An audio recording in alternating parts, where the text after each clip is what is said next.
Hello friends, welcome to Swastik academy. आप सभी का हमारे ऑनलाइन चैनल स्वास्तिक अकेडमी में स्वागत है। वीडियो के आज इस टॉपिक में हम बात करने जा रहे हैं भारतीय संविधान के सबसे चर्चित अनुच्छेद यानी कि आर्टिकल 21 के बारे में। ये संविधान का ऐसा अनुच्छेद है जो सबसे ज़्यादा बार चर्चा में रहता है, सबसे ज़्यादा बार इसको इंटरप्रेट किया गया है। ये बात करता है आर्टिकल 21 लाइफ और लिबर्टी के बारे में। आर्टिकल 21 को जानने से पहले हम कुछ चीज़ों को जान लेते हैं, जैसे प्रोसीजर इस्टेब्लिश्ड बाय लॉ क्या है, विधि द्वारा स्थापित प्रक्रिया, और ड्यू प्रोसेस ऑफ लॉ यानी कि यथोचित न्याय प्रक्रिया। देखते हैं क्या है आर्टिकल 21 के बारे में। आर्टिकल 21 जो कि कहता है protection of life and personal liberty के बारे में, यानी कि प्राण एवं दैहिक स्वतंत्रता की बात करता है, प्राण एवं दैहिक स्वतंत्रता को संरक्षण प्रदान करता है। ये भारतीय संविधान का आर्टिकल 21 मोस्ट इम्पॉर्टेंट आर्टिकल। इसको जानने से पहले, जैसे कि हमने आपको बताया हुआ था कि प्रोसीजर इस्टेब्लिश्ड बाय लॉ, अभी हमने इस पर चर्चा की है कि प्रोसीजर इस्टेब्लिश्ड बाय लॉ यानी कि विधि द्वारा स्थापित प्रक्रिया, ये ब्रिटेन से ली गई है। ब्रिटेन में पार्लियामेंट सुप्रीम होती है या पार्लियामेंट की सुप्रीमेसी काम करती है। तो ब्रिटेन में नागरिकों का प्राण एवं दैहिक स्वतंत्रता का अधिकार कार्यपालिका सरकार के विरुद्ध है, न कि विधायिका के विरुद्ध। प्रोसीजर इस्टेब्लिश्ड बाय लॉ जो हमारे यहाँ का आर्टिकल 21 है इंडियन कॉन्स्टिट्यूशन का, ये बात करता है, ये मात्र मोर देन 15 वर्ड्स में लिखा गया है। इसमें लिखा गया है no person shall be deprived of his life and personal liberty except according to procedure established by law, यानी किसी भी व्यक्ति को उसके प्राण एवं दैहिक स्वतंत्रता से वंचित किया जाएगा। कैसे वंचित किया जाएगा? विधि द्वारा स्थापित प्रक्रिया। अगर उसको वंचित किया जाना है तो एक विधि प्रॉपर बनाई जाएगी, उसके द्वारा ही वंचित किया जा सकेगा, अन्यथा नहीं। No person shall be deprived of his life and personal liberty except according to procedure established by law. अब देखते हैं, जब हमारे यहाँ कॉन्स्टिट्यूशनल डिबेट हो रही थी उस समय डॉक्टर अंबेडकर साहब जो थे वो ड्यू प्रोसेस ऑफ लॉ के पक्ष में थे, लेकिन अल्लादी कृष्ण स्वामी अय्यर ने क्या कहा कि आप ड्यू प्रोसेस ऑफ लॉ की जगह पे प्रोसीजर एस्टेब्लिश्ड बाय लॉ यानी कि विधि द्वारा स्थापित प्रक्रिया को चयन करें। देखते हैं क्या होता है इसमें। ड्यू प्रोसेस ऑफ लॉ ये अमेरिका में 5वें यानी कि 5th तथा 14th कॉन्स्टिट्यूशनल अमेंडमेंट से जोड़ा गया था। हमारा जो आर्टिकल 21 है फंडामेंटल राइट्स पार्ट 3 का, ये बेसिकली प्रभावित है अमेरिकन कॉन्स्टिट्यूशन के आर्टिकल 21 से। देखते हैं अमेरिकन कॉन्स्टिट्यूशन में आर्टिकल 21 क्या कहता है।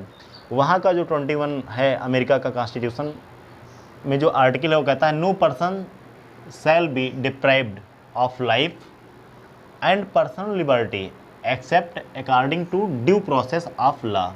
ये अमेरिकन कॉन्स्टिट्यूशन में कहा गया। हमने भी अपने फंडामेंटल राइट्स को अमेरिका से ही कॉपी किया हुआ है। तो हमारे यहाँ भी जो कॉन्स्टिट्यूशनल डिबेट में जो चर्चा हो रही थी उसमें यही कहा जा रहा था कि हम भी अपने यहाँ ड्यू प्रोसेस ऑफ लॉ को ही इस्टेब्लिश करें, लेकिन अल्लादी कृष्ण स्वामी अय्यर ने कहा कि जब भी हम कभी सोशल लेजिस्लेशन हमें लाने पड़ेंगे तो ड्यू प्रोसेस ऑफ लॉ से हमें प्रॉब्लम होगी, इसलिए हमने क्या किया, प्रोसीजर एस्टेब्लिश्ड बाय लॉ को ही अपने यहाँ फाइनली अडॉप्ट कर लिया। No person shall be deprived ये अमेरिकन कॉन्स्टिट्यूशन का आर्टिकल 21 है।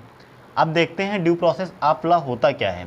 ड्यू प्रोसेस ऑफ लॉ के अकॉर्डिंग, इसके अनुसार क्या होता है, कोर्ट के पास पावर होती है कि वह एग्जीक्यूटिव और लेजिस्लेटिव दोनों के एक्शंस को कंट्रोल यानी कि नियंत्रित कर सकती है, तथा ड्यू प्रोसेस ऑफ लॉ के अनुसार ही हमें पावर मिलती है कोर्ट्स को कि लॉज क्या होने चाहिए तथा सब्सटेंटिव लॉज कैसे इम्प्लीमेंट होंगे। ये सारी पावर हमें मिलती है कहाँ से? ड्यू प्रोसेस ऑफ लॉ से। ड्यू प्रोसेस ऑफ लॉ के अनुसार कोर्ट पूछ सकता है कि आपके पास क्या इस पर्टिकुलर कानून को बनाने की पावर है, तथा ये लॉ जो है ये नेचुरल जस्टिस को वायलेशन तो नहीं करते हैं। अब यहाँ पे बात करते हैं हम नेचुरल जस्टिस के बारे में। नेचुरल जस्टिस होता क्या है? अगर कोई भी कानून संसद के द्वारा बनाया जाता है तो वो कानून कैसा होना चाहिए? जस्ट, फेयर और रीजनेबल होना चाहिए, आर्बिट्रेरी नहीं होना चाहिए, मनमाना नहीं होना चाहिए। अगर कोई भी कानून जस्ट, फेयर और रीजनेबल है तभी भी वो क्या होगा? नेचुरल जस्टिस के सिद्धांत का पालन करेगा। देखते हैं क्या है। तो ये हमारे यहाँ कहा गया, ये ड्यू प्रोसेस ऑफ लॉ का मतलब होता है कि अगर आपके पास, आप कोई कानून बना रहे हैं, आपके पास इसकी पावर है तथा ये नेचुरल जस्टिस का वायलेशन तो नहीं करता है।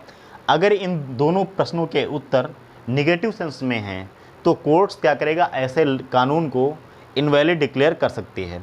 जैसा कि हमने आप बात किया कि आर्टिकल 21 में B.R. अम्बेडकर साहब ने ड्यू प्रोसेस ऑफ लॉ का समर्थन किया था, लेकिन अल्लादी कृष्ण स्वामी अय्यर ने कहा कि जब भी हम कभी सोशल लेजिस्लेशन लाने पड़ेंगे अगर हमारे यहाँ, क्योंकि जब हमारे यहाँ संविधान लागू हुआ था उस समय, इसके पहले क्या था? ब्रिटिश रूल था। तो इसीलिए कृष्ण स्वामी अय्यर ने कहा कि जब कि हमें सोशल लेजिस्लेशन लाने पड़ेंगे तो ड्यू प्रोसेस ऑफ लॉ क्या करेगा? प्रॉब्लम क्रिएट करेगा। That's why we use procedure established by law, यानी कि इसीलिए हमने अपने संविधान में विधि द्वारा स्थापित प्रक्रिया को लागू किया, जो सिर्फ प्रोसीजर और एग्जीक्यूटिव दोनों पर फोकस करता है। इसीलिए 1978 तक हमें सिर्फ जो है प्रोटेक्शन जो मिल रही थी वो आर्बिट्रेरी एग्जीक्यूटिव एक्शन से ही प्रोटेक्शन मिल रही थी, तथा आर्बिट्रेरी लेजिस्लेटिव एक्शन से हमें भी अभी भी कोई 1978 तक कोई भी प्रोटेक्शन नहीं मिली थी।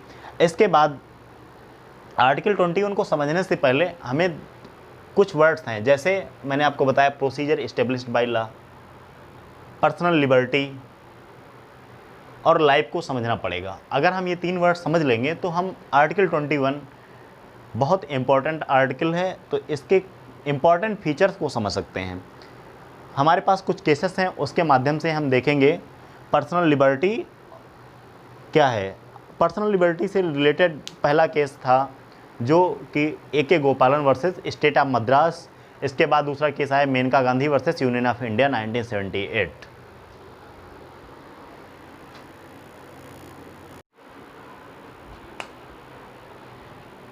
बात करते हैं पर्सनल लिबर्टी के बारे में। जैसा कि हमने अभी बताया था आपको, A.K. Gopalan versus State of Madras 1950 का केस में पर्सनल लिबर्टी को पहली बार डिफाइन किया गया था सुप्रीम कोर्ट के द्वारा। A.K. Gopalan versus State of Madras case, इसके बाद आया था Maneka Gandhi versus Union of India 1978 case. A.K. Gopalan case में ये कहा गया था, सुप्रीम कोर्ट हुआ क्या था बेसिकली, A.K. गोपालन को प्रिवेंटिव डिटेंशन एक्ट जो कि 1967 में बना हुआ था, उसके तहत A.K. गोपालन को डिटेन कर लिया गया। इस केस में सुप्रीम कोर्ट ने ये कहा कि पर्सनल लिबर्टी, आपकी जो व्यक्तिगत लिबर्टी है, ये 2 ही केसेस में इन्फ्रिंज हो सकती है। नंबर 1 फिजिकल रिस्ट्रेंट, दूसरा कोवर्सन के केस में। अब देखते हैं प्रिवेंटिव डिटेंशन लॉ के बारे में। इसमें A.K. गोपालन साहब को अरेस्ट किया गया था और चैलेंज किया गया कि जो डिटेंशन है ये आर्बिट्रेरी है, यानी आर्बिट्रेरी माने मनमाना, और ये नेचुरल जस्टिस यानी कि नैसर्गिक न्याय के सिद्धांत को फॉलो नहीं कर रहा है।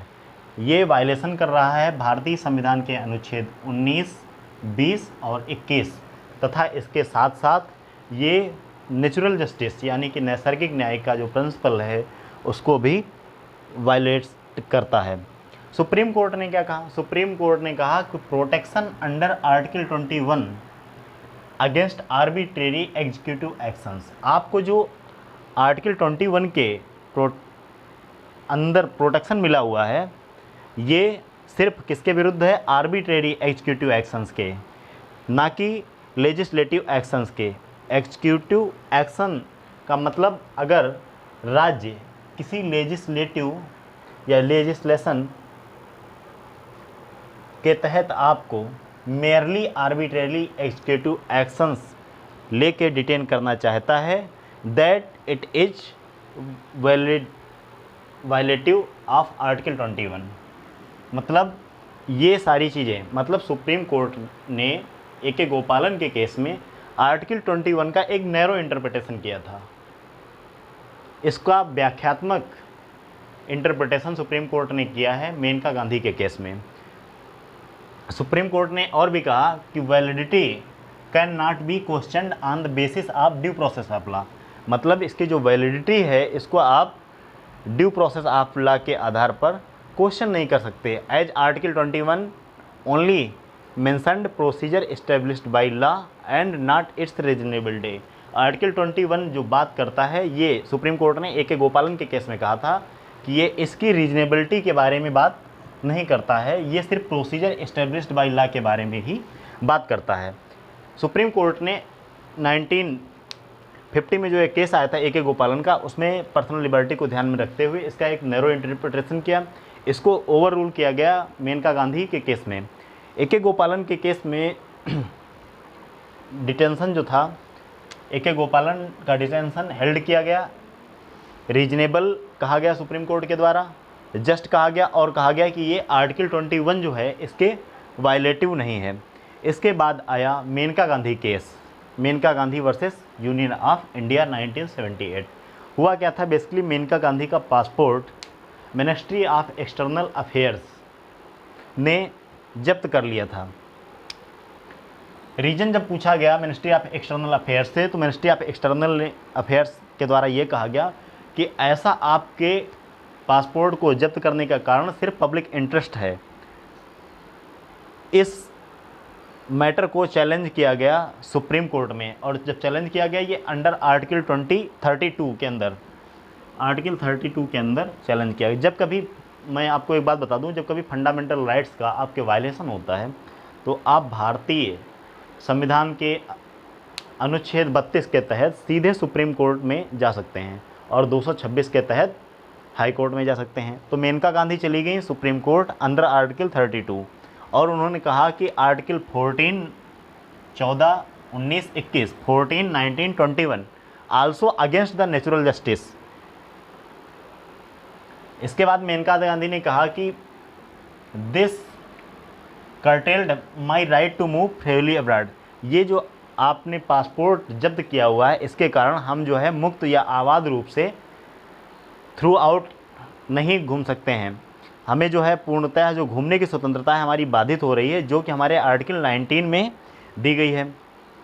सुप्रीम कोर्ट ने कहा right to life and liberty can be deprived by procedure established by law provided that law is just fair and reasonable not arbitrary oppressive and fanciful. Supreme court ने जैसा कि ए के गोपालन के केस में कहा था उसको पूरा ओवर रूल कर दिया और एक वाइडर इंटरप्रिटेशन किया, किसका, पर्सनल लिबर्टी का और लाइफ का। सुप्रीम कोर्ट ने कहा जो राइट टू लाइफ और लिबर्टी है, जो जीवन जीने का अधिकार है, जो प्राण एवं दैहिक स्वतंत्रता का संरक्षण की बात करता है, ये अगर कोई भी ये डिप्राइव किया जाता है हमारा ये अधिकार जो है, तो ये उसके लिए क्या होगा, एक प्रॉपर प्रोसीजर बनेगा। प्रोसीजर कैसा होगा, जस्ट होगा, न्यायोचित होगा, रीजनेबल होगा, तार्किक होगा और नागरिकों के या व्यक्तियों के हितों में होगा।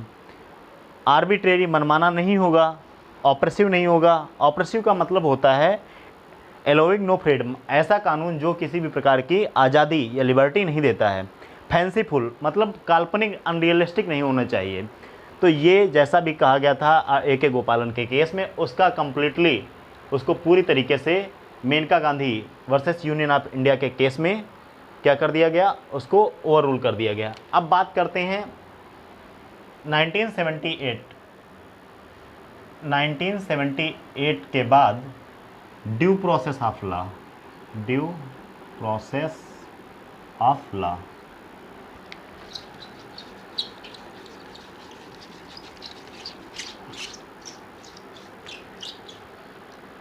अगर हम बात करें ड्यू प्रोसेस ऑफ लॉ की, तो इस ड्यू प्रोसेस ऑफ लॉ में नेचुरल जस्टिस,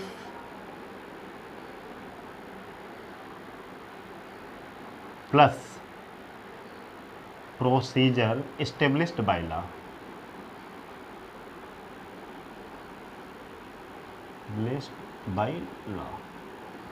अगर हम प्रोसीजर एस्टेब्लिश्ड बाय लॉ में नेचुरल जस्टिस को जोड़ दें तो ये हमारा क्या बन जाएगा, ड्यू प्रोसेस ऑफ लॉ। यानी ड्यू प्रोसेस ऑफ लॉ को कहते हैं यथोचित न्याय प्रक्रिया, यथोचित न्याय प्रक्रिया।